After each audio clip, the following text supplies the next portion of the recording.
Всем привет! Сегодня я хотел поговорить с вами насчет инопланетного разума. Существует он или нет? Инопланетный разум и разные цивилизации существуют. Их очень много. Всевозможные. Что вы можете представить, все существует. Потому что все берется оттуда. Наши мысли приходят оттуда, информация и так далее. И возможности в нашей жизни также приходят от нашего более высокого разума. Вы не ошиблись, от нашего высокого разума, потому что он единый. Он единый во всех пространствах и измерениях. Это разум сознания Бога, сознания Творца. Он присущ, будь то самая высокая цивилизация, будь то самая низкая, которая существует сейчас, там, всякие, всевозможные.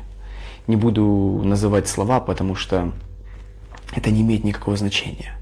Но выглядят и образ жизни у каждой цивилизации абсолютно разный. Технологии у них, да, у них развиты очень сильно технологии.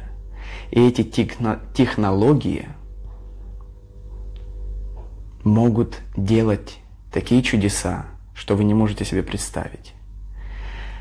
Есть технологии, которые вводят сразу человека в просветление. Человек в моменте может понять просветление. И он сразу же понимает смысл, куда ему идти в жизни. Такая ситуация была со мною. Когда я в первый раз был в астральном путешествии, меня взяла более высокая цивилизация. Они выглядели как дельфины. И я с каким-то товарищем в астральном путешествии отправился в голубом луче на корабль, и там были внедрены то ли чипы, то ли какие-то установки. Но когда я попал в луч, в тот момент я понял многое. В тот момент я осознал, что такое осознанность. В один момент я осознал, что такое просветление, и был в этом сознании просветления, сознании Творца.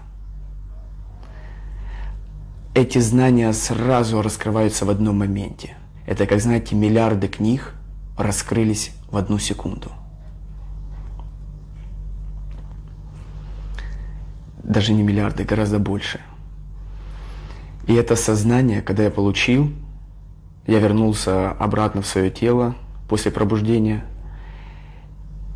и это внесло большие коррективы в мою жизнь. Я начал резко изменяться, потому что я в этот момент понял смысл жизни. Куда мне надо стремиться и к чему идти. Путь этот нелегок был, особенно в начале, потому что надо было менять все свои привычки, все свои понимания, все свои знания. Но благодаря этому лучу, который и более высоким цивилизациям, у них есть очень большие технологии.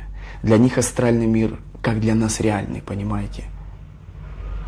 Это технологии сознания. У человека тоже эти развиты качества, если он над ними будет работать со временем. Совершать астральные путешествия. И также разные цивилизации дают знания. Почему? Чтобы я, остальные люди, многие другие пробужденные и просветленные люди на планете Земля потихонечку вносили эти знания в сознание общества, чтобы общество понимало, что есть инопланетный разум, это нормально. Высшие эшелоны власти давно уже с ними контактируют, понимаете? Но смысл не то, чтобы найти их. Смысл заключается совсем не в этом. Потому что каждая душа из вас великая. Вы должны это понимать. Здесь вы находитесь очень короткий промежуток времени. После этого вы вернетесь обратно домой. И вы удивитесь, насколько вы всего каждая душа из вас знает. И вы удивитесь, насколько был прекрасен тот путь, где вы находились и что вы делали.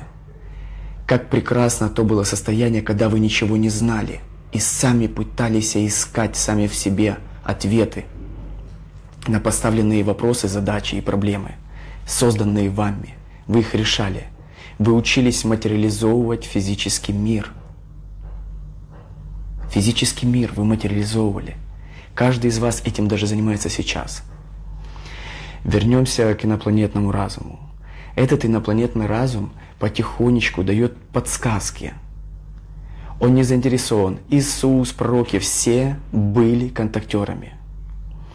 Потому что когда человек получает эти знания, он сразу понимает автоматически, о чем говорил Иисус и любой пророк духовный. Они все были так или иначе контактерами с духовными или с высокоразвитыми цивилизациями. Но они выступали как проводники, как лучик света, куда человеческому разуму надо идти. Он может туда не идти. Это тоже будет выбор, это нормальный. Но в нашем мире все равно каждый должен знать, вон там свет, туда пойдешь, тьма. И каждый выбирает сам. Нету ни хорошего, ни плохого. Просто вы делаете этот выбор, и выбор за вами. Инопланетные цивилизации помогают нам. Есть враждебные, да, есть враждебные. Потому что наше сознание, оно настолько великое, оно настолько многогранное, что не может человек разумный в данный период времени это объяснить или осознать. Это очень нелегкий процесс.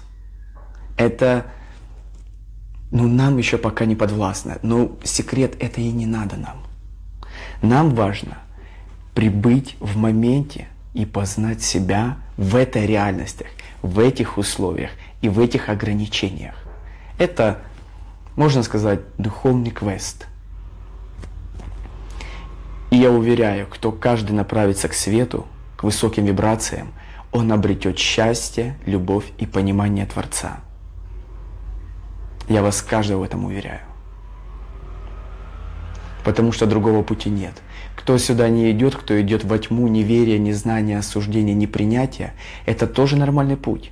Идите, погуляйте по лесу, все равно потом захочется выйти на опушку, на свет, но вы должны в лесу нагуляться. Это тоже нормально. Никто никого не заставляет. Этот мир прекрасен, что каждая душа делает свой выбор. Я желаю всем мира добра, обнимаю, прекрасного дня и настроения.